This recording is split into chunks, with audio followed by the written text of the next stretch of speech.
the small places I go. I hide from the light beneath the cover of lids, and where I go is tinted with the color in which we mark our errors. This sadness makes me stamp size. To linger in a corner with all the hush and whisper, I will never find this part without absolute quiet. And then, what will I do with it? I prefer the hem of things, the circumference of cotton wrists, woolen torsos, limp parasols of skirts. The husk of ourselves hang in quiet, gestures no want or need. I don't like them very much on some days, mostly. Among these bodies built tall and lumbering, I want to axe their legs, yell timber to cut my mother's tail she chases in the sport of catching herself. I can offer a quiet fall to each of them. I landed first between yellow lines cushioned by the push and pull of traffic. When I say my brother's name, I call him into the crash and fracture of organ and bone. It is his decision to let me cross the street alone. He runs for mother, and to this day his sorry remains lost. When the enclosure is embracing, I imagine no one's arms. There is no heart to squeeze. It's better when there's no brother who suffocates me with a pillow. I pull breath out of down the way fish get air from water. Like it is better when the lightning is not my mother's. She has a skirt that looks like a street. Stripes of white run the middle. She is the vehicle that drives this article. Across the hips, I'm dare-eyed, holding the road like the only home we have. I cannot sue her accidents. What does it matter when I say we do not like him? She is a woman of muffled airs. It's winter when it comes to my words. This is how I mend the pain. I take a spoon heated on a gas range to my sister's thigh. Not a scream or yell, a glimmer of a jolt, she is us. Look how we withdraw from our skin like underwear, socks, our best school clothes. And when they are too hard to wear, we pass them along, and no one notices the keloids, the restitching in awe of starch and creases. When they find me asleep on the floor, my brother and sister say, "We heard you talking." My mother smiles. Why do they come find me? I need the meters and yards to imagine a blackness that blends me with roads and nights, slips me from the corridors that remind me of how their faces dull the treasured parts I want to keep and shine. When you come to meet at ends, ports and shanty towns, me folded like a note waiting to toss myself to any wave muscle enough to get me back. Really, what is the point of the sun's ritual, the light and heat of its circling, if what rivers through me is a hunger, the drought and flood of it? Tenderized. And there's a quote by the poet Rebecca Seifferly. She writes, "Oh, we fear our enemy's mind, the shape in his thought that resembles the cripple in our own. For it's not just his fear, but his love and his paradise." I fear it all. The fresh morning distilled to imported backwash, the humidity sleep leaves on the scalp, his hands mastering me into a ring of breath. In the pearl flesh of her young woman, my mother worked minutes into making these lungs that can bagpipe for air, but I don't. The herd of myself wrangled to a waterhole stationed on hooves with God-given stripes to come close to the embarrassing curtsy of words. I offer myself like one of the carved tchotchkes on the mantle. For the ways I imagined myself vicious, they're as inanimate as carnival prizes. I barter my sentinels, concede myself as my mother does to his aggression.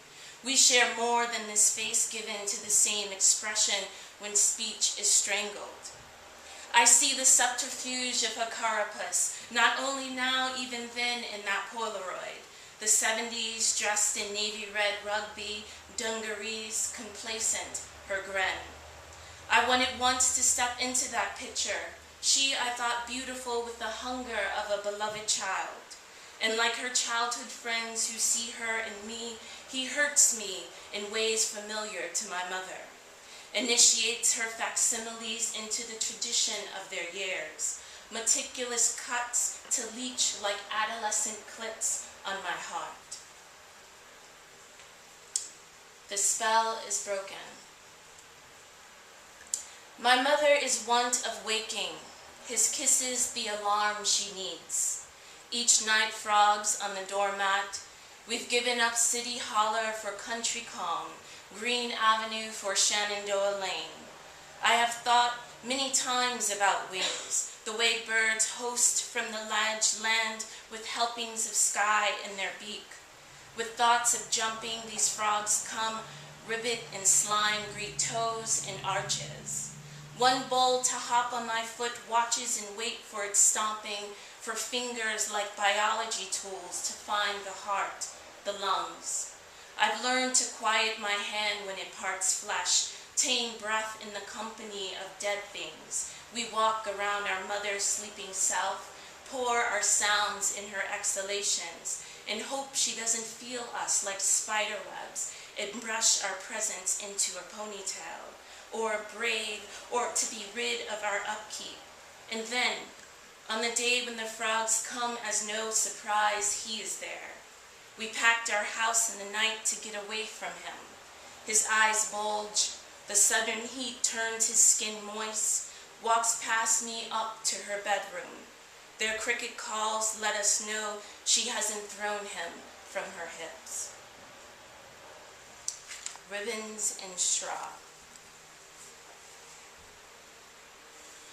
On mornings like this, I find her shirts and pants puddled at her feet, my mother sewing. The knit and stitch of parted skin puckers, stuffs back into herself the ribbons and straw that fattens her. She hums a note starved for more sound I hear like a baby. I touch my insides over and over until I'm something I can put in my mouth. It's frightening to think my mother belongs to me. I see her walk down the street, crushed between King James's lips, and when she's close enough to grab my hand, she's a box of buttons. I'm lonely for my life in her hands, my mother who cannot rescue her heart from the barrel of her chest. Always stealth in her love, always without her proper air, without the proper conduit, without the sand purling between her toes, without her calendar of holidays, without her mandolin at her feet. She looks best when mortar, when I trust her to hold things together. In navy she sails, returns, and the notch on the doorframe has gone from here to there. We meet each other with owls in our mouths. The first to show me a pomegranate, how to eat one. Red breast in her palm she sliced into quarters, peels off the white skin gently like a woman's shirt, her collar blushes at fourth touch. The sun brings down its shade, she lies asleep, I pull back her skin and lick the butter. She is a season of too much salt. Guarded in her swim, she's a strange monarch washed in waves. Her bramble hair and brand new coils have tailored a fence around her face. Always, always I'm fumbling to unlock the grief. I've given too many cards for the refrigerator door. She's a magnet for one. I tell people I leave only intentional trails. I leave my mother in the crowd. She calls like Grand Canyons want to fill. Pulls and persuades my body no injury will come of this welcome. Nowhere will nest me. Glass holds a signature of letting go. She stands between a blow. Her body smarts, learns it cannot take the same intensity. Her emotional wells, her towel cape, she cries over her toes. I hold her like an artery above a river.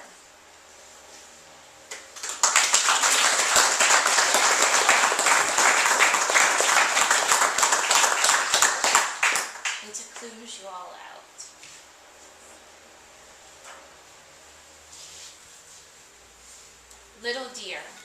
as in that animal. Little dear, for Samantha Florio.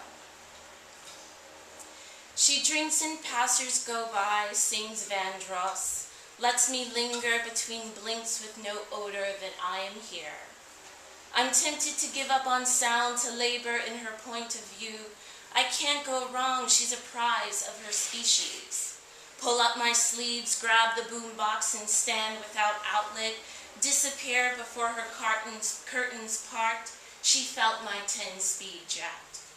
Her whole body is lightning awesome. Beneath her laughter shimmers a bolt. Her birthmark traveled since her birth, now stationed over heart. We have the same Cuba. I'm giddy. Forgot to answer her question with my name. She will forget my portrait in these mini museums.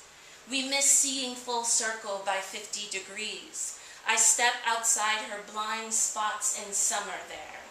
Hold still, I tell my feet. Please meet noon even as thirsty and irritable virgins, willing to share all that is extra beneath my flesh, bone, platelets, eggs, or whatever she craves.